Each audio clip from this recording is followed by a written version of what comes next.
আমি বরাবরই short dress পরতে ভীষণ ভালোবাসি, তাও সেটা যদি হয় শিফিলিতে। হাকোবা আমার ভীষণ ভালো লাগে। তোমরাও জানিও তোমাদের হাকোবা কেমন লাগে। হাকোবার প্রচুর ড্রেস আমার কাছে আছে, টপস আছে, ড্রেস আছে, গাউন আছে, ঠিক আছে, সবই তোমাদের সাথে ধীরে ধীরে শেয়ার করব। কিন্তু আজ হঠাৎ এই ব্ল্যাক ড্রেসটা আমার ভীষণ পরতে ইচ্ছা হলো, এটা পরলাম, আর তোমাদের সাথে শেয়ার না করলে কি চলে, তাই জন্য চলে এলাম এই ড্রেসটা তোমাদের সাথে একটু শেয়ার করতে।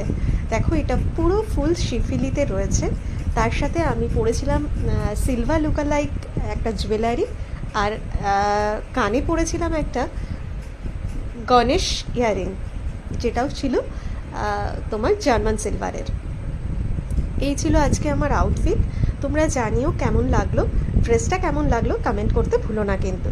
চলো টাটা, আজকের মধ্যে চলো আসি, আবার পরে অন্য কোনো ড্রেসের কালেকশন নিয়ে চলে আসবো তোমাদের কাছে। টাটা।